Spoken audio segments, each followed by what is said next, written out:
Bienvenue sur le podcast Flamboyante, le podcast des femmes qui entreprennent. Je suis Sabine Reynard, révélatrice de marque et d'être. J'œuvre dans les univers de la stratégie, de la vision de marque et de la communication depuis plus de 23 ans. Je suis fan de projets entrepreneuriaux, de créativité, d'innovation et j'ai à cœur aujourd'hui de mettre en lumière des parcours entrepreneuriaux de femmes qui m'inspirent, de femmes remarquables, de femmes qui savent sortir des sentiers battus pour nous montrer des chemins de traverse totalement inattendus. Dans ce podcast, vous entendrez des épisodes très variés avec des parcours entrepreneuriaux très riches, des parcours partagé en mode thérapie entrepreneuriale. J'espère que ça va vous plaire. N'hésitez pas à liker, commenter, partager sur Instagram, sur LinkedIn et ailleurs. Je vous souhaite une bonne écoute. Vous êtes à un moment phare de votre carrière. Nouvelle stratégie, c'est une question de vie ou de mort. Ah oui, carrément. Le mot patronne, pour moi, c'est un mot très fort. Ah non, mais nous les femmes, c'est pas pareil. Ah bon? Combien il te faut pour commencer? Et une fois qu'on est là, on est des patronnes et on s'entraide. Coucher double sur la com. On était tous à fond. Et je pense que tout ça est aussi lié à mon syndrome de l'imposteur. Ouvrir une boîte, et pourquoi pas? Alors aujourd'hui, j'accueille une self-made woman, une femme de caractère dont le charisme, le professionnalisme et la fantaisie ne sont plus à démontrer. Tombée dans l'immobilier il y a bien longtemps, elle a osé s'émanciper d'un carcan et créer son style pour exercer son métier de cœur selon ses propres codes, entourée de collaborateurs qu'elle a choisis et qu'elle aime profondément. Chantal Dupont-H est la fondatrice de l'agence immobilière Chantal Dupont-H à Chartres depuis bientôt 7 ans. Elle aime Mondrian, Hermès, les lieux qui ont une âme et les objets de belle facture. C'est sans doute son écoute subtile des autres et son goût pour les belles choses qui la rendent si humaine et de bons conseils auprès de ses clients auxquels elle est totalement dévouée. Je me souviens avoir beaucoup échangé avec Chantal à propos d'identité, de couleurs, de mots et d'images lorsque j'ai eu la chance de l'accompagner sur le positionnement de sa marque, la conception de ses outils de communication et le design de son enseigne. Alors je peux déjà vous dire que notre conversation va être riche et engagée. Bref, je suis très heureuse d'accueillir Chantal sur le podcast Flamboyante. Alors bienvenue Chantal. Pour commencer, est-ce que tu peux nous partager ton humeur du jour ? L'humeur du jour est plutôt sereine, je dirais. C'est la journée de repos, c'est le lundi. Sereine et détendue et heureuse de t'écouter et de te parler, tout simplement. Et est-ce que tu peux te présenter comme tu le souhaites ? Eh bien, je suis donc Chantal, originaire du nord de la France. J'y tiens aussi, parce que c'est vrai que ça fait maintenant bien longtemps que je suis ici et bien intégrée à Chartres. Mais c'est vrai que mes clients reconnaissent quand même rapidement mon tempérament du nord, auquel je suis toujours très attachée pour y avoir toujours ma famille aussi là-haut. Donc, je suis mariée, je n'ai pas d'enfants. J'habite maintenant à Chartres, dans la région, depuis 2007, après avoir fait aussi un beau passage sur Avignon, où j'ai découvert le métier en fait de l'immobilier. J'y vivais sur une péniche autrefois. Et donc, la vie sentimentale, c'est souvent, moi, je suis plutôt une femme de cœur. Donc, c'est la vie sentimentale qui m'a fait arriver par ici et qui m'a fait découvrir, qui m'a fait poursuivre le métier dans une enseigne nationale. Et puis, c'est vrai que l'intégration au départ, quand on vient du Nord, on va un petit peu donc faire ses armes aussi dans le Sud. Je connaissais absolument pas l'Eure-et-Loir et j'y suis maintenant très bien depuis bientôt 18 ans. Donc, le temps passe à une vitesse incroyable.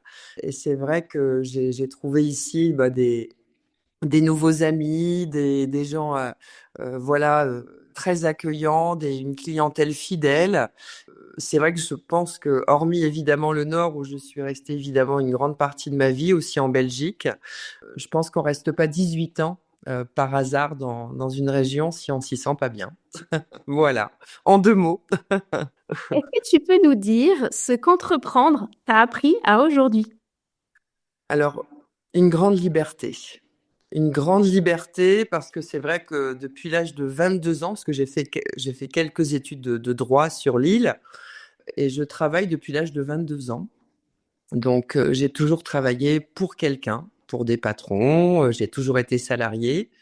J'ai toujours, me semble-t-il, été quelqu'un d'assez bon soldat, toujours dans pas l'obéissance, mais vraiment, je pense, quelqu'un qui était toujours très engagé auprès des personnes qui m'avaient fait confiance. La confiance, pour moi, c'est quelque chose d'hyper ancré chez moi. Et c'est vrai que quand on m'accorde une confiance, notamment quand on vous fait rentrer dans une boîte, il y a vraiment ce deal aussi de faire comme si c'était un peu sa propre entreprise. Donc, j'ai toujours été très, je pense, une très bonne salariée.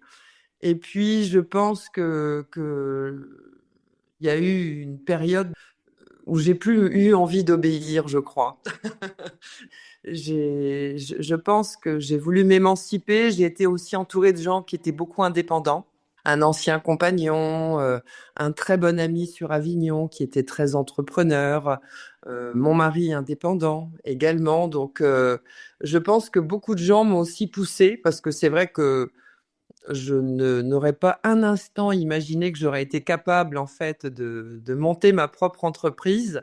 Alors c'était pas un problème d'estime de moi-même, c'était vraiment pour moi c'était réservé à certainement des gens bien plus entreprenants que moi, etc. Et en fait j'avais très peur. J'avais très peur surtout de l'aspect aussi gestion financière que je ne connaissais absolument pas parce que quand on est depuis si longtemps soit commerciale, soit directrice commerciale, vous êtes toujours entouré de gens en fait qui s'occupent de cette partie un peu finance, comptable, et cette partie-là me faisait très peur. Et en fait, quand on s'entoure juste de gens compétents, et j'ai eu cette chance d'avoir comme si tout s'alignait. En fait, je t'ai rencontré, j'ai rencontré un bon comptable, j'ai rencontré la chambre de commerce de Chartres, j'ai rencontré un banquier parce que c'est vraiment des relations que voilà auxquelles je n'étais pas habituée. Et en fait, j'avais l'impression qu'à chaque fois aussi dans le regard des gens, les gens croyaient en moi et ça m'a aussi donné beaucoup de force. Je croyais en mes compétences commerciales, mais de là à ouvrir une entreprise, c'est vrai que pour moi il y avait un véritable monde.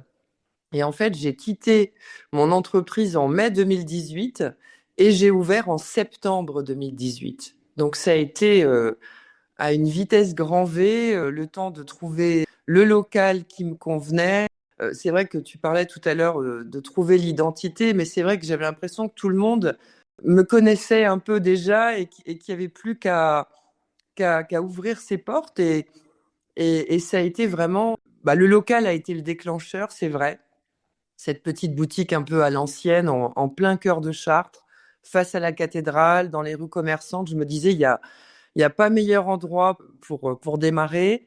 Et je pense que ça a été vraiment le déclencheur et tout s'est fait. J'ai démarré vraiment à zéro. J'avais pas un seul bien dans ma vitrine, j'avais pas un seul client, mais les gens me disaient, mais enfin voilà, tout le monde en général épouse une enseigne, se réfugie un peu derrière des grands noms. Et moi, tout à coup, j'ai eu envie de mettre mon nom sur une enseigne. C'était pas du tout présomptueux, mais voilà, je voulais vraiment créer mon entreprise. J'ai pas trouvé d'autre mot que de dire, voilà, c'est Chantal Dupont-H Immobilier qui va ouvrir son agence immobilière et qui va, elle, enfin voilà, vous apporter un service vraiment sur mesure avec effectivement une envie de montrer qui j'étais et pas seulement cet employé d'une enseigne, d'un grand réseau qui se font dans une masse de 900 agences avec 3 ou 4 000 conseillers. Voilà, j'avais envie d'être en lien direct effectivement avec ma clientèle et de ne plus avoir d'intermédiaire. Et c'est vrai qu'avant, quand on décrochait le téléphone, on se demandait toujours s'il n'y avait pas un client mystère ou quelqu'un qui allait en fait tout de suite vous noter. On nous met un peu dans des cases, dans des résultats, et ça, je voulais m'enlever tout ce carcan-là et me sentir libre, en fait. Oui, il y avait une grande forme de liberté. Et cette forme de liberté, même après 8 ans, je la sens toujours. Mais évidemment, avec une équipe, comme tu as dit, avec des gens qui presque considèrent que c'est aussi leur entreprise. Et ça, c'est génial, quoi. Parce que je pense pas... Alors oui, il y a toujours quelqu'un à la tête du bateau. Mais moi, je pense que j'ai un management hyper participatif, hyper détendu. Moi, ce que je voulais pour moi-même, c'est-à-dire plus de chef, je voulais pas cette notion de cheftaine, de personnes qui fliquent ou qui voilà. Je voulais vraiment que les gens s'épanouissent, voilà, comme moi j'avais envie de m'épanouir. Et je pense que l'équipe, bah, elle est la même quasiment depuis le début, et c'est peut-être un signal qu'ils se sentent pas trop mal. Voilà. On va aller plus dans le détail de l'équipe, mais avant ça, est-ce qu'on peut revenir un peu en arrière et que tu nous décrives les grandes lignes en fait de ton aventure professionnelle, puisque tu nous as dit que tu avais été salarié pendant plusieurs décennies, hein. Finalement, tu as monté ton entreprise tardivement. Et donc, qu'est-ce que tu as fait avant de monter cette entreprise? Alors quand j'étais après mes études, en fait, j'ai rejoint. Enfin, je voulais absolument travailler. Mes parents n'avaient pas forcément les moyens de me payer des études, un appartement, etc. Donc en fait, j'ai bien senti qu'il fallait que je me débrouille très très rapidement par moi-même. Et donc à 22 ans, j'ai poussé, mais alors au hasard, je faisais des petites annonces dans les journaux. Et je suis tombée sur une entreprise qui disait, c'était dans l'édition, c'était Bordas qui cherchait des vendeurs. Il y avait cette annonce qui disait, voilà, vous aimez rencontrer des gens, vous voulez que votre salaire soit presque, enfin que vous le maîtrisiez, travailler en équipe. Enfin, à 22 ans, je me suis pas trop posé de questions. Je suis rentrée dans cette entreprise à Lille. Et en fait, comme je suis quelqu'un d'assez fidèle, j'y suis restée 9 ans, jusqu'à devenir directrice du réseau commercial, en fait, en Belgique. Parce que mon patron, avec qui je m'entendais vraiment excessivement bien, j'adorais je vais le citer, c'était Didier Van der Becken. Il était vraiment extraordinaire. Et c'est lui qui m'a donné le goût du commerce, mais du commerce comme je l'entends, c'est-à-dire sans que les gens soient floués, sans que les gens soient... Voilà. Certes, il y avait du résultat à avoir. Et rapidement, en fait, j'ai gravi des échelons, j'ai eu des résultats hyper rapidement. Et je me suis retrouvée à 23 ans à gagner le même salaire que mon père. Ça m'a vachement marqué, ça, parce que maman, voilà, moi je suis issue d'une famille très traditionnelle. Mon père était militaire, après fonctionnaire, ma mère au foyer, 3 enfants. Aucun d'entre eux n'est dans le domaine du commerce. Il y a personne dans la famille n'a cette fibre-là. C'est pas du tout un héritage. Mais moi, je sentais que mon tempérament hyper volubile, un peu extraverti depuis toujours, et d'aller aimer d'aller vers les gens. Je pense que ce métier était vraiment fait pour moi sur mesure. Donc en fait, je l'ai fait pendant 9 ans pour donc terminer ma carrière comme directrice commerciale du réseau belge. Et en fait, quand j'ai rencontré mon compagnon de l'époque, qui était pilote de chasse à Cambrai, qui habitait donc sur la péniche, il m'a dit, tu sais, un jour, il faudra quitter forcément la région, parce qu'un militaire, ça bouge. Et c'est vrai que 9 ans, c'était déjà un beau début de carrière. Et j'ai décidé, par amour, en fait, de le suivre sur Avignon, parce que lui, en fait, s'est installé donc à Orange. Donc, on s'est installé à Avignon, et en fait, je passe d'avoir une quarantaine de personnes sous mes responsabilités, une voiture de fonction, faire cambrer la Belgique tous les jours, à me retrouver en salopette sur mon bateau, à nettoyer le pont, à connaître personne sur Avignon. Et je sais pas s'il y a une destinée, mais à peine arrivé, on vit les crues de 2003. Après la canicule, et là le Rhône monte de 7 mètres, je suis évacuée par les pompiers. François, mon ami de l'époque, décide de rester sur le bateau. Je passe tous les détails de toutes ces angoisses, de toutes ces nuits. Et à un moment donné, le Rhône redescend de ces 7 mètres. Nous, le bateau et surtout François est sain et sauf, parce qu'évidemment, il fallait se tenir à des cordes, des arbres, etc. Mais sauf que quand on habite sur l'île Pio, parce que c'est l'île qui est juste en face des remparts d'Avignon, eh bien, les gens, en fait, ont 1,80 m d'eau dans leur maison. Et toujours ce côté humain qui revient, c'est-à-dire que moi, je cherche pas à comprendre, c'est que je toque, parce que moi, évidemment, le bateau redescend, nous, on est à sec, et les gens c'est l'hiver. Et les gens n'ont plus de chauffage, les gens ont tout perdu. Et là, je toque à des maisons pour dire, voilà, je viens vous offrir mon aide pour nettoyer, etc. Et là, je rencontre des gens qui sont toujours des superbes amis.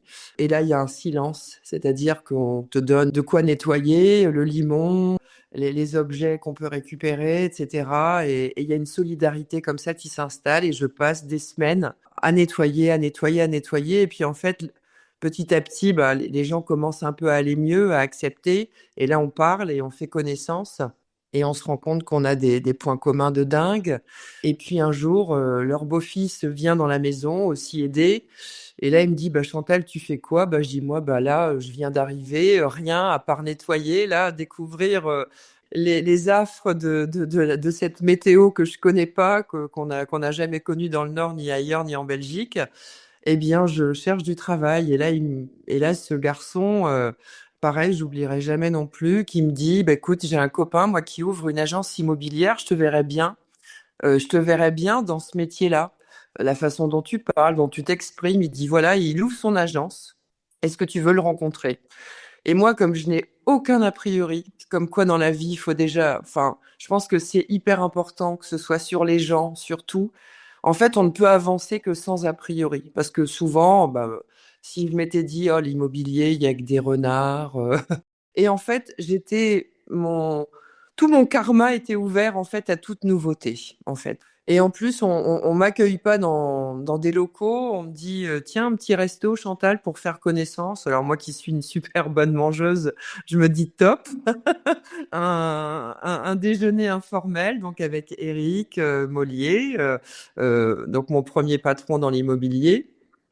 Céline, sa collaboratrice, et puis voilà. Et puis il me dit, donc le repas se passe super bien, hyper détendu. Je sens que c'est le sud, il n'y a pas trop de pression. Le gars, il ouvre sa boîte, mais vraiment, et c'est ce qu'il me faut à ce moment-là. Après, justement, avoir vécu ce stress aussi, des inondations, tout ça, de découvrir une ville que je connais pas, où je connais personne. Donc, pas de pression et ça me va très bien. Et donc, il me dit, viens écouter une semaine. Donc, je viens écouter une semaine et au bout d'une semaine, le téléphone sonne à plusieurs endroits et moi, je peux pas m'empêcher, faut que je réponde, quoi. Faut que je serve à quelque chose. Et là, je prends le téléphone, Eco-Imo, bonjour. Et c'est parti. Une conversation s'installe avec le client.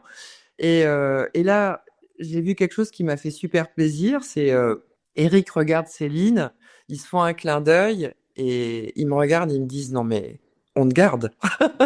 Et voilà, c'était parti. C'était parti. Vraiment, ça a été un coup de cœur ce métier. C'est comme quoi beaucoup de gens disent qu'on y rentre par hasard. Mais vraiment, parce qu'il faut pas une formation à la base particulière, il faut pas avoir fait d'études, même si certains sortent d'école aussi, qui font des BTS, comme j'ai déjà accueilli moi-même à ma propre agence. Mais là, je me suis dit vraiment, c'est un métier, si on est honnête, si on fait les choses bien, si on fait connecter en fait un lieu de vie avec un client, les gens en fait il y en a qui pleurent de joie. Alors il y a des larmes aussi de tristesse parce que c'est pas toujours de gaieté de cœur qu'on vend sa maison. Il y a de l'émotion et moi dès qu'il y a de l'émotion, dès qu'il y a de l'humain, voilà, c'était une évidence. Et de ce fait-là, je suis restée pendant 3 ans dans cette agence. Avant, après, il y a eu malheureusement une séparation avec mon compagnon de l'époque. Donc déjà sur place, je m'étais installée dans mon petit mas avec mon chien en location, etc. Ça avait été un peu difficile, mais je me suis accrochée au boulot, à mes amis, aux gens que je connaissais. Mais mon petit cœur était quand même bien fragile et bien fragilisé de cette séparation. J'ai rencontré un Parisien dont les parents habitaient l'Eure-et-Loire. Et en fait, à cause de ce petit cœur qui saignait un peu, de croiser trop souvent le bateau sur le Rhône et ce garçon, j'ai décidé de partir. J'ai décidé de partir, mais je ne suis pas partie sans rien. C'est-à-dire, je peux être aventurière, mais pas trop non plus. C'est-à-dire que j'avais déjà un peu commencé à regarder les agences immobilières. Je voulais pas changer de métier, donc sur Chartres. Donc je me souviens, c'était au moment de Noël. J'avais fait venir même mes parents, qui étaient toujours de ce monde à l'époque. Ça devait être fin 2006. Et à la découverte de Chartres, et je déposais mes petits CV dans toutes les agences, mais tous les patrons étaient en congé. C'était l'époque de Noël, je voyais personne, je rencontrais personne. J'ai rencontré un directeur d'une agence immobilière qui m'a dit bah, je vous prends, vous serez directrice d'agence à Dreux. Alors j'ai dit mais attendez, bah, moi je suis négociatrice, moi je veux pas du tout enfin reprendre une agence comme ça si rapidement. Peut-être qu'ils voyaient déjà quelque chose en moi, un potentiel, mais je voulais pas habiter à Dreux, je connaissais même pas le nom de la ville, mais moi je voulais être à Chartres. Donc j'ai décliné. Et de fil en aiguille, en fait, j'ai rencontré la personne qui allait être mon patron, donc encore une longue collaboration, qui allait être mon patron pendant 11 ans. L'agence était même pas ouverte. Donc, en fait, je me suis dit, je suis faite pour être précurseur parce que la, l'agence d'Avignon, pareil, ils venaient à peine de poser les 3 bureaux.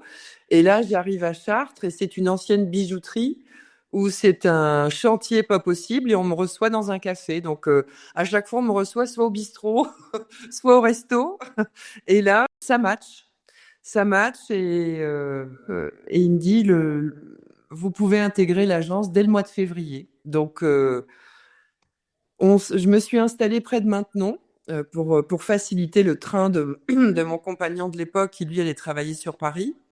11 ans de bonheur, 11 ans de formation parce que Avignon, j'avais quand même un patron qui venait travailler en tongs et pas en pantacourt mais presque avec scooter et tout et qui était vraiment très très enfin, on bossait, mais c'était vraiment cool. Je n'avais pas les résultats que j'ai eu à Chartres.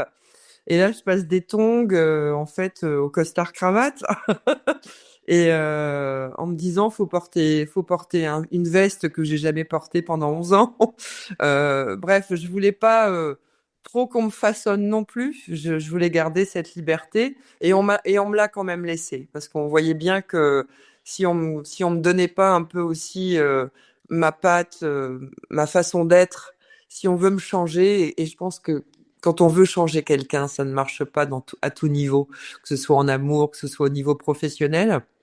Après, il faut des résultats. Et je les ai eus pendant 11 ans. J'ai jamais été deuxième négociatrice de l'agence. J'ai toujours été la première. Alors, je sais pas si je crois au signe du zodiaque, mais ce côté bélier, le bélier, il aime gagner, il aime les compétitions sportives, il aime remporter. Je suis une challengeuse, ça je le sais. Et c'est vrai que pendant 11 ans, j'étais super fière bah voilà, d'avoir été cette première négociatrice, d'aller sur les podiums, de gagner des prix, des cadeaux. Enfin, je crois que c'est par une espèce de petite fierté. Alors j'espère bien placée, mais voilà, j'ai ce tempérament un peu fougueux, même au jeu, j'adore les jeux de société, j'adore gagner. Mais je suis aussi, je pense, j'espère en tout cas une bonne perdante parce qu'il faut aussi accepter ça, même si c'est dur. Mais en tout cas, voilà. En fait, en racontant mon histoire que je raconte pas souvent, au final, c'est des hasards, c'est des rencontres et c'est souvent des créations. Et finalement, j'ai fait à chaque fois partie de ces challenges de création et peut-être qu'effectivement, c'est ce qui me motive et peut-être pour ça qu'en troisième vie professionnelle, j'ai créé moi-même. À force de voir les autres créer, j'ai voulu moi-même créer, voilà, mon entreprise. Voilà, Sabine. Tu réponds à 4 questions, Chantal, c'est merveilleux. Oh là, presque émue en fait de raconter tout ça. Mais oui, c'est hyper émouvant C'est parce que les années qui filent aussi. il y a pas de hasard, même si on sent que à chaque fois, toi, c'est un déclic, une rencontre, quelque chose qui a changé le cours un peu de ton existence. Il y a ce fil qui se déroule et d'une manière magique et assez bah, ouais, c'est joyeux et en même temps, on sent l'épanouissement dans ce parcours. Et justement, j'ai une question pour toi concernant le fait de... Là, tu as senti dans cette troisième vie professionnelle que tu as activée il y a quelques années, que c'était important pour toi de mener ta barque, en fait. Et pourquoi tu penses que c'est important de mener sa barque aussi lorsqu'on est une femme? Moi, je sens bien que tu as été un bon petit soldat, quand même très libre, mais que tu as apporté des résultats. Tu as toujours beaucoup contribué aux personnes qui t'ont donné ta chance. Mais là, à ce moment-là, en fait, Qu'est-ce que tu trouves là dans ton entreprise? Comment aussi le fait de t'entourer, de soutenir des personnes dont tu apprécies les qualités te renforce et te permet de mener ta barque? Parce que je pense qu'une aventure solo, ça t'intéresserait pas. Tu es une femme de collectif, tu es une femme d'équipe. Complètement, ouais, complètement. Voilà, quel est le rapport en fait entre toi qui es une femme, cette envie d'entreprendre à un âge un petit peu mûr où tu as déjà bien bourlingué et d'être entourée aussi par des gens que tu aimes, que tu as choisi, que tu as sélectionné et que tu mets dans ta team? Bah, déjà, je l'ai fait à 45 ans. C'était un âge peut-être un peu charnière aussi parce que c'est un âge où si on le fait pas peut-être là, on le fait jamais. Et j'avais peur de faire toute une vie. Je ne serais pas partie pour partir, en fait. Il fallait bien que je parte pour faire quelque chose. Alors, c'est vrai qu'au début, j'ai pensé peut-être pour une autre enseigne, mais je me dis pourquoi recommencer à zéro ailleurs, dans la mesure où je vais exactement faire la même chose et par contre, je ne veux pas quitter ce métier. Ça, c'était vraiment sûr et certain. Et c'est vrai que je pense que il y a eu encore de l'émotion à ce moment-là. Je perds ma mère en 2016 et je perds mon père en 2017. Et j'ouvre mon entreprise en 2018. Et c'est vrai que quand on perd ses parents, on change. On change. Alors, j'ai jamais enfin, c'est pas malheureusement. J'ai toujours fait les choses sans compter sur eux, je parle d'un point de vue financier ou même mes activités, enfin eux étant pas du tout dans ce domaine-là, mais j'avais toujours quand même besoin que mes parents soient fiers de moi aussi, etc., et de montrer que je pouvais aussi accomplir des choses. Et je pense que quand on hérite, alors il y a l'héritage, il y a l'héritage émotionnel, il y a l'héritage aussi financier. J'ai reçu une toute petite somme qui correspondait à 30 000 euros et que mes parents en fait ont économisé toute leur vie, mais toute leur vie, parce qu'on n'était vraiment pas riches quand on était petits. Et on avait, moi j'ai manqué étant jeune, hein, faut le savoir. Ça n'a pas toujours été rose. Quand on avait plus de sous, ma mère disait bah on trempe, c'est-à-dire les gros biscuits BN trempés dans le chocolat. Et, et c'était vraiment, on a vraiment connu des moments assez difficiles financièrement.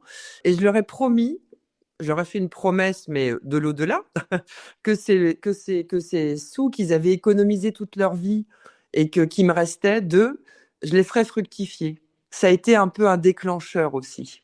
C'est pas forcément le fait d'être une femme entrepreneur, c'était surtout d'être une fille, enfin la fille de mes parents et de ne pas faire n'importe quoi. Aujourd'hui, avec 30 000 euros, on peut faire la vie est tellement chère, j'aurais pu m'acheter un joli sac, j'aurais pu m'acheter 3 voyages et puis rester plus rien. Alors que ces 30 000 euros, ça correspondait au fonds de commerce que je devais payer chez le notaire pour cette enseigne et il me restait plus rien. Donc j'ai fait un prêt complémentaire à la banque. Et à partir de là, ça a démarré et je me suis dit, il faut que ça fructifie. Et chaque année, hormis l'année 2023, qui a été la seule année post-Covid où tout l'immobilier en France a vécu entre 20 et 25% de moins, je n'ai cessé de monter mon chiffre d'affaires chaque année, chaque année, chaque année. Et là encore, cette année, c'est extraordinaire. Parce que nous, en fait, on démarre l'année en septembre pour éviter le stress du 1er janvier où les compteurs sont à zéro. Donc, du coup, on avait décidé de faire 1er septembre, 31 août et c'est génial. Et là, depuis le 1er septembre, on revit encore des très beaux mois et des très belles années pour l'équipe. Et je m'éloigne un peu peut-être de la question primaire, mais voilà, ça a été ça aussi, ce déclencheur. Et évidemment d'être entourée, parce que la première personne, le pilier d'une agence immobilière, pour moi, c'est d'avoir une super assistante commerciale qui a un bras droit, un bras gauche. Elle est là depuis le début, donc c'est Oriane. En fait, tout à l'heure, je faisais aussi une corrélation, c'est que j'aime les gens fidèles. C'est-à-dire que même le patron que j'ai eu à 22 ans, je le côtoie toujours. Le patron que j'ai eu à Avignon, on s'envoie toujours des petits mots. Les personnes que j'ai aidées pendant les inondations d'Avignon, c'est devenu des... Lui, Richard, c'est comme mon deuxième père. C'est-à-dire qu'en fait, tous les gens qui jonchent mon chemin, je les oublie jamais. Et quand je te dis même, on s'appelle pas souvent Sabine, mais encore hier, je parlais de toi à mon frère. Tu vois? Non, mais c'est vrai, il y a des gens importants comme ça qui... Et ça, je suis quelqu'un qui est d'une fidélité, même en amour et en amitié et en relation professionnelle, qui est hyper solide et hyper forte. Et du coup, je pense que je transmets ça aussi. Et c'est pour ça que les gens restent aussi peut-être avec moi. Alors, jamais, je leur ai toujours dit, il faut surtout pas, jamais vous forcer, il faut surtout pas vous obliger. Mais c'est vrai que j'ai pu comprendre aussi un peu la déchirure de mon patron de l'époque quand je suis partie. Parce que c'est vrai que s'il y en a un qui partait, ça serait un déchirement. Mais j'ai l'impression qu'il faut pas penser à ça. Il faut pas trop penser, même si moi, c'est toujours demain qui m'intéresse et jamais trop le passé, mais je sais que ce qu'on a construit, on l'a construit. Et si jamais demain ça doit changer, ben, on a plusieurs vies dans une vie. C'est aussi en parlant que je le prouve. Et eux auront tout à fait le droit, comme moi, un jour aussi, et je les pousserai s'ils veulent monter leur propre boîte, s'ils veulent transmettre, comme moi je leur ai transmis des choses. Si un jour ils ont ça en eux, il faut le faire. Voilà, tant qu'on est bien, on est là. Mais si un jour on a envie de s'accomplir autrement, les gens ne nous appartiennent pas, ni en amour, ni en amitié, ni au boulot. Voilà. Voilà ce que je transmets en tout cas. J'espère que c'est ça que je transmets. Et justement, tu me parlais de l'équipe et du fait que t'avais tenté une équipe avec plus de salariés et que ça fonctionnait pas ou moins bien. D'après Alors, c'était vraiment une personne en plus. Oui, ok. C'est-à-dire que là, on est 4. Et c'est vrai que notre agence, pour ceux qui la connaissent, enfin plein ne la connaissent pas, mais il y a un rez-de-chaussée avec Oriane et moi, il y a un sous-sol qui est une cave ancienne rénovée où il y a tous les rendez-vous un peu intimes avec les clients, enfin intimes, euh, disons pour préserver aussi une confidentialité, les compromis, les remises d'estimation. Après, au premier étage, donc il y a Olivia et François-Xavier. Et après, j'ai complètement rénové un deuxième étage. Et en fait, je me dis, c'est où on est 6 ou on est 4. Parce qu'en fait, je sens qu'il y aurait quelqu'un qui serait un peu isolé au dernier étage. Et même le chiffre 3, pourtant c'est un chiffre qui est sympa, mais qui fonctionne pas toujours bien. Je me rappelle, moi, des groupes d'amis qu'on avait au collège ou quoi, dès qu'on était 3, ça n'allait plus. 2, c'était bien, ou plus, mais voilà. Et donc, j'ai jamais réussi à trouver. Et donc, en fait, des fois, pourquoi insister quand on est si bien comme ça tous les 4? C'est sûr que dans ce métier, plus on a de collaborateurs et plus le patron gagne sa vie. C'est mathématique. Mais moi, j'ai pas envie d'être riche, j'ai envie d'être heureuse. Et en fait, on est heureux là, comme ça. Alors, c'est vrai que quelquefois, je cherche des idées parce que, comme je suis une challengeuse, je me dis, la nouveauté, parce qu'il me faut quand même de la nouveauté, il faut que ça bouge. Malgré tout, j'aime pas le confort absolu. Bon, après, il a fallu un certain temps, mais j'ai modifié des panneaux publicitaires. Après, j'ai acheté un taxi anglais. Euh, j'ai apporté en fait comme ça des notes toujours un peu où ça doit être un peu classe, original, parce qu'il faut quand même toujours que ce soit assez recherché. Il faut que les gens sentent qu'il y a une certaine élégance. Ces mots-là, j'en ai pas parlé tout à l'heure, mais c'est moi aussi quelque part. J'aime en fait aussi, mais la classe naturelle, c'est-à-dire les gens élégants, les gens qui tiennent les portes aux dames. J'aime bien l'éducation, tout ça. Donc ça fait partie d'un tout aussi cette agence. Les gens peuvent pas franchir la porte sans qu'il y ait le bonjour monsieur, bonjour madame, une personnalisation, un petit café, un petit chocolat, quelque chose de la fois convivial, mais toujours quand même dans une certaine éducation et élégance. Donc ça, c'est aussi ce qui caractérise et ce qui caractérise aussi tous mes collaborateurs. C'est des gens, moi je peux partir 15 jours en vacances, j'ai pas peur. J'ai pas peur parce que pareil, c'est la confiance, ils savent faire, c'est des professionnels, ils sont. Puis aussi, il fallait que je leur donne toute cette place parce que quand c'est Chantal Dupont-H sur une enseigne, des fois les gens avaient tendance à demander Chantal Dupont-H, et du coup je fais en sorte qu'ils aient vraiment un maximum aussi de clients spontanément, sans que ce soit toujours moi qui soit demandé, parce que ça, c'est aussi important pour moi que ce soit aussi eux qu'on réclame, parce que j'ai envie de dire, eux, c'est moi, quoi. On travaille vraiment, je pense que le fil conducteur, il est vraiment là. Alors, alors, je pense avoir bien formé Oriane et Olivia. François-Xavier avait déjà plus de 10, 15 ans, enfin 10, 12 ans dans l'immobilier. Donc, j'ai voulu surtout qu'il garde son identité et sa façon de faire, qui fonctionne très, très bien. Olivia venait pas du tout du métier de la transaction. Elle faisait de la location. C'est un métier très différent. Et Olivia, en fait, elle était les yeux écarquillés avec un cahier. Je m'en souviens, ça a duré plus d'1 mois. Et elle notait tout, puis elle retenait, enfin, voilà. Donc, il y a eu de la transmission, mais voilà, c'est en fait une espèce de cocktail qui vraiment fonctionne super bien, avec chacun des personnalités très différentes. Olivia qui est très solaire, Oriane qui est beaucoup plus discrète, plus secrète, mais qui est tellement, enfin tout. Alors, par contre, il y a un point commun, c'est que tout le monde est hyper drôle dans cette agence. L'humour, c'est vraiment, je pense, une des choses les plus importantes, c'est qu'on passe pas une journée sans se marrer. Et tout le monde est hyper sérieux. Enfin voilà. Enfin, je suis bénie. Je suis vraiment bénie des dieux. Même encore là en parlant. Et je sais pas si c'est le mot chance qu'il faut employer. Je pense que la chance, on la crée aussi, on la travaille. Mais il y a une part peut-être aussi quand même de chance. Et je pense que je suis née sous une bonne étoile. Voilà.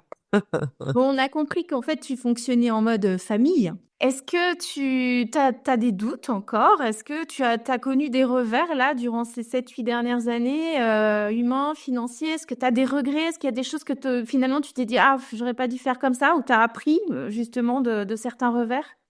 Oh, c'est dur comme question parce que j'ai toujours tendance à retenir plutôt des leçons positives, moi, Mmh. des choses. Alors, peut-être qu'effectivement, d'avoir été punie avec le Covid à la maison, c'est peut-être l'époque où j'ai le plus souffert de rester chez moi, à ne rien faire parce qu'on pouvait rien faire. Mais après, effectivement, il y a eu cette récompense incroyable où tout le monde voulait habiter à Chartres, à 1 heure de Paris, et quitter les petits appartements pour retrouver des maisons avec des jardins. Donc, je dirais que c'est peut-être plus la punition justement d'être seul chez soi, isolé, sans l'équipe, sans pouvoir travailler. Ça, je pense que ça a été le coup dur. Alors, très personnel, hein, parce qu'après, chacun, je pense, l'a vécu très différemment. Heureusement, on était aidés quand même avec le chômage aussi partiel. Je découvrais aussi, tout le monde a découvert ces notions-là, ce qui a fait que la trésorerie n'a pas du tout été vraiment impactée. Puisqu'en fait, les ventes qu'on avait fait 3 mois avant, se signaient aussi à distance avec les notaires, donc on n'a on n'a jamais connu de revers financier, jamais. Des revers humains, oui, j'ai dû me séparer d'une personne justement donc j'ai pas envie de détailler la raison, mais ça a été une blessure. Ça a été une blessure pour elle comme pour moi. Surtout, voilà, c'était un retour de vacances et je me suis dit si j'accepte ça, je vais peut-être sûrement être moins respectée de mes collaborateurs parce que c'était quand même une chose très importante. Et ça, je suis pas faite pour ça, pour me séparer des gens. J'ai du mal. Je l'ai fait, je me suis vue aussi avoir justement cette personnalité aussi, où quand ça va pas, enfin quand vraiment quelque chose ne fonctionne pas comme je l'entends aussi, je sais le dire. Les gens connaissent mes valeurs et ça, c'était une valeur qu'on pouvait pas toucher. La confiance et le mensonge. Donc ça, c'est impossible. Ça, c'est vraiment mais impossible. Donc c'était au-delà de mes forces et même je me suis dit, c'est comme recollaborer derrière avec une personne, je ne pouvais plus la regarder de la même façon, je ne pouvais plus. Donc dans ces cas-là, il faut se séparer des gens. C'est dur. Donc ça a été ça. Je pense que ça a été le Covid et ça a été la rupture professionnelle avec cette personne-là. Après, d'un point de vue client, effectivement, j'ai eu 2 grosses déceptions aussi. Sans rentrer dans le détail, je vais pas donner de nom ni rien, mais ouais, ce métier apprend beaucoup quand même sur la nature humaine, évidemment, à beaucoup de niveaux. Hein, on est quand même chez les gens. Je dis toujours, on est dans leur chambre, on visite leurs toilettes, leur salle de bain, enfin, on est toujours dans l'intime.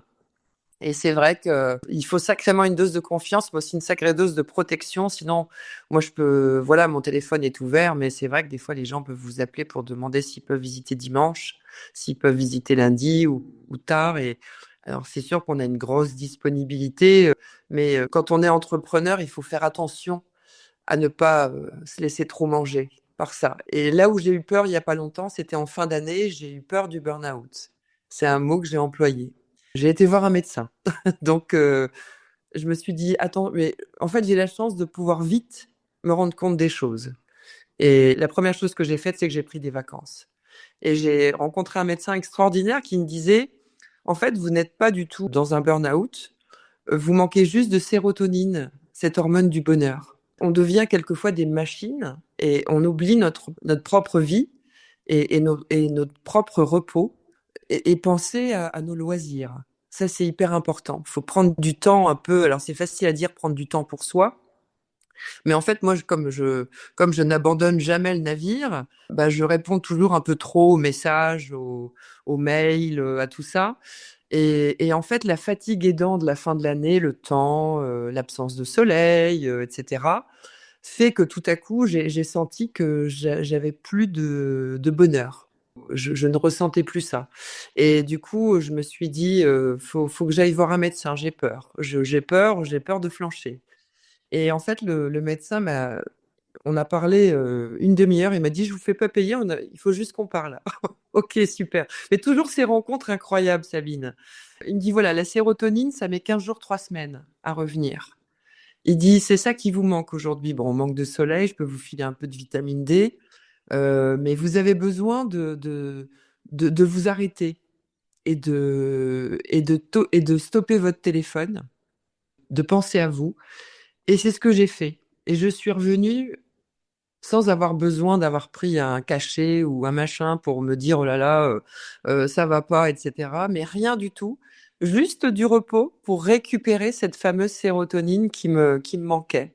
Et elle est revenue, et là, c'est reparti. Et maintenant, je vais pas me faire avoir une seconde fois, c'est que quand je sentirai que vraiment je suis au bout, j'arrête et je prends des vacances.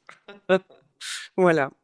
Merci de ce partage qui est à la fois très simple, mais extrêmement essentiel parce que quand on est à son compte, c'est vrai qu'on ne sait jamais quand s'arrêter. On a trouvé la limite de l'arrêt de l'activité, du moment où on peut s'octroyer du temps libre pour soi, du moment où non, faut repartir. C'est hyper important, hyper important. Moi, je les appelle, même je leur dis à mes équipes, si un jour, de temps en temps, vous avez besoin d'une journée thérapeutique pour vous, faites-le. Faites-le. Ils le savent, hein. Et du coup, ils le prennent pas. Parce que souvent, c'est quand on sait qu'on peut pas qu'on prend. Mais quand on sait qu'on peut, on est là. Et cette liberté, je leur ai dit, mais prenez-la. Si on n'est que 3 pendant 2 jours et que vous avez besoin, Olivia, de faire quelque chose avec sa fille ou François-Xavier avec ses enfants ou Oriane avec son chéri, faites-le. Faites-le, on revient rebooster.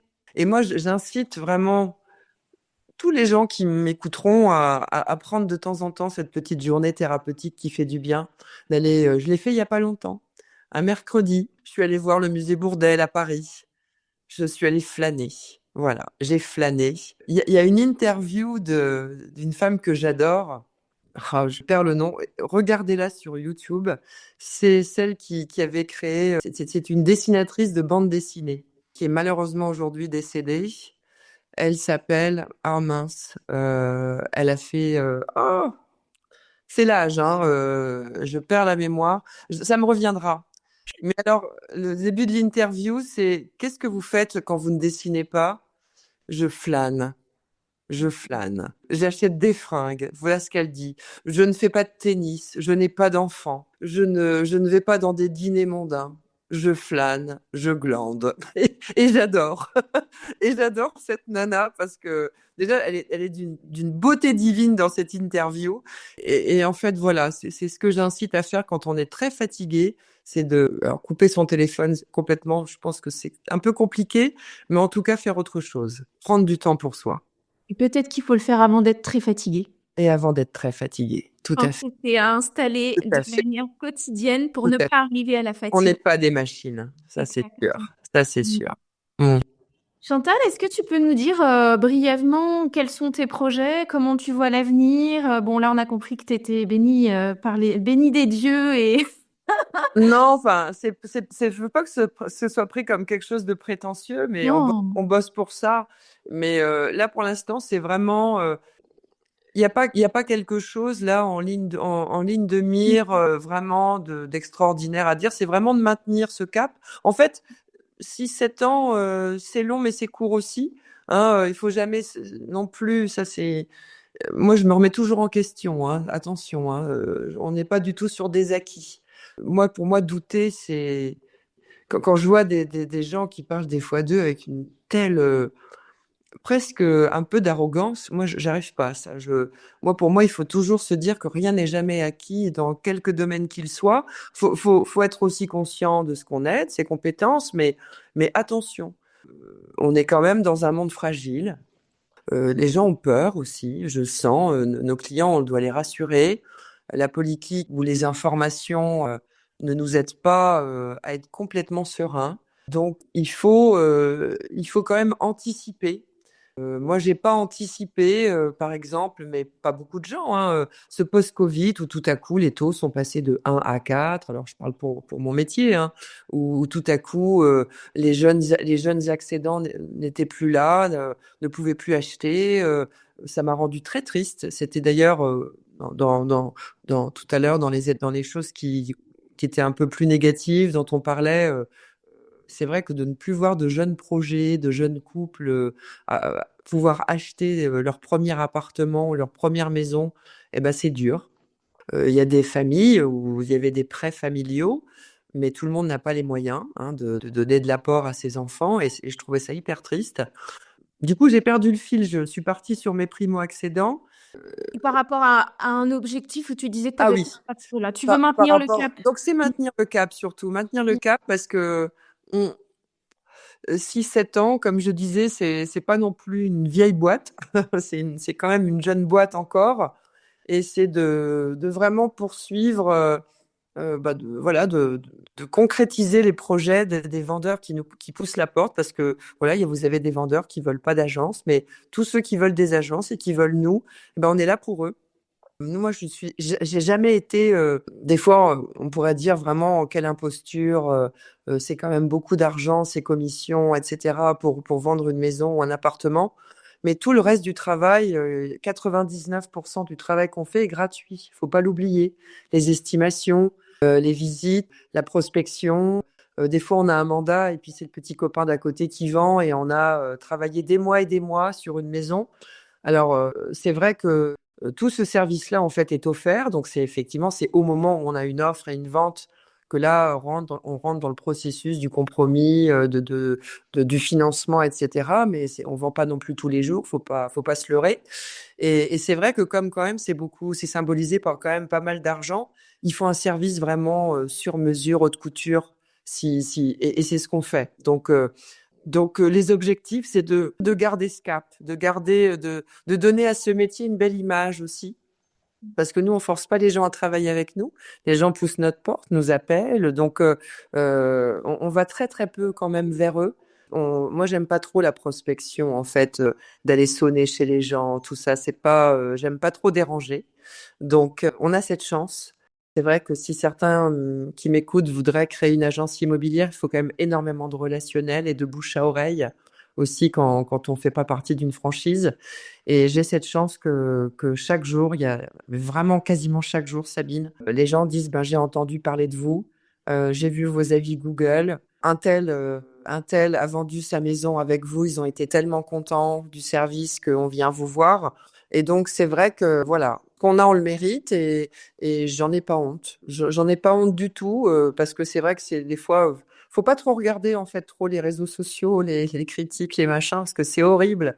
Des fois, ce qu'on peut lire, des fois, je regarde sur notre métier ou tout ça. Enfin, et sur des tas de sujets, vous avez tellement des gens derrière les écrans qui sont tellement pas bienveillants que voilà, il faut aussi ne pas, quand on veut créer, enfin, tous les conseils que je pourrais donner à quelqu'un qui veut entreprendre, c'est surtout ne pas trop se faire influencer. Écouter son cœur, sa tête, ses possibilités. et croire vraiment. La vie est longue, mais la vie est courte aussi. Donc vraiment, j'incite toutes les femmes, les hommes, bien sûr aussi, qui n'en peuvent plus de se lever le matin et qui soufflent et qui ne veulent plus être à leur place. Alors, c'est d'y aller évidemment mollo, parce que des fois, il y a une famille, il faut pas faire n'importe quoi, il faut pas quitter sur un coup de tête du jour au lendemain. Mais chacun a des capacités en lui qui sont inestimables, j'en suis persuadée. Et ces qualités, tout le monde a des qualités inestimables et qui peuvent être à profit d'une petite, d'une grande entreprise, d'une moyenne, qu'elle soit familiale, qu'elle soit... Mais tout le monde a quelque chose en fait à développer, j'en suis sûre. Chantal, c'est magnifique, merci pour cette conversation. Est-ce que, en toute fin, alors c'est une question à laquelle je t'ai pas préparée, enfin je t'avais préparé à rien d'ailleurs. Non, tout est venu très spontanément. Je te l'avais dit. Ouais.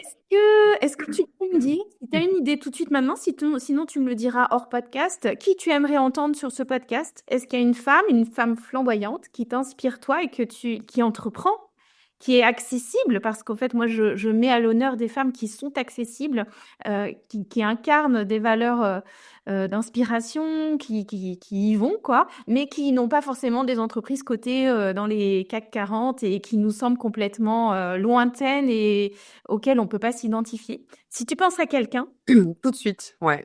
génial.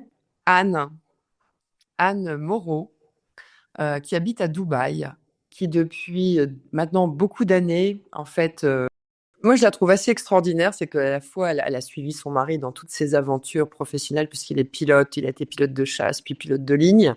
Et c'est vrai que donc elle a fait 2 magnifiques enfants. Elle est comme moi, elle est de Cambrai, et de Cambrai, elle a fait les Philippines pour suivre son mari.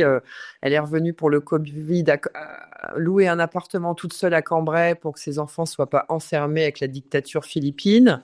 Donc elle est restée 1 an séparée de son mari avec ses enfants. Ensuite, il lui a dit, c'est plus les Philippines, c'est le Sénégal. Bon, elle refait ses valoches, elle part au Sénégal.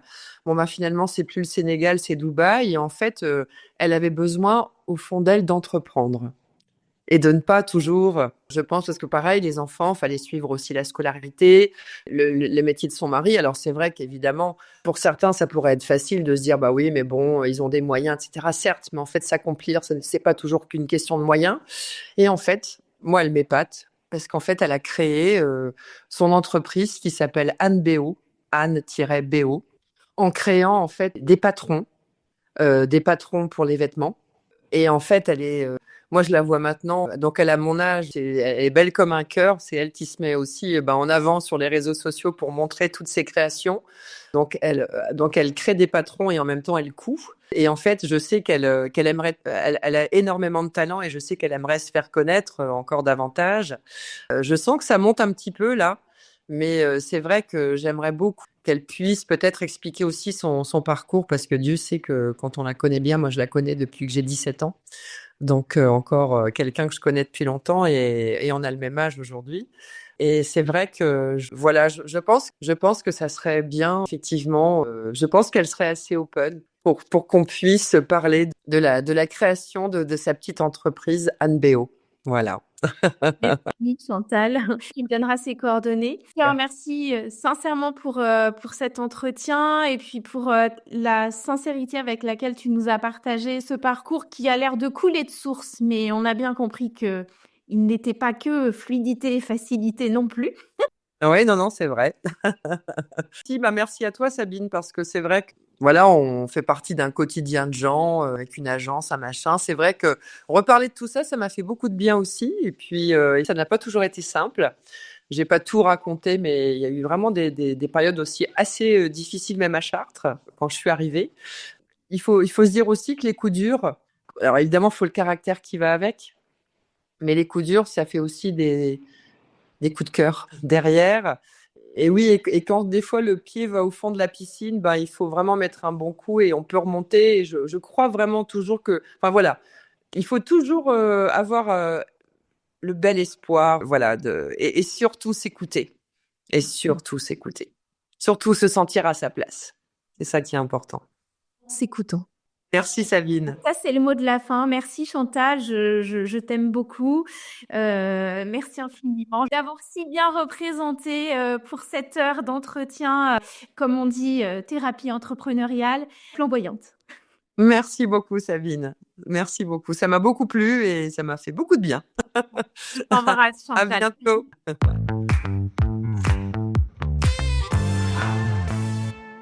J'espère sincèrement que cet épisode vous aura inspiré et nourri.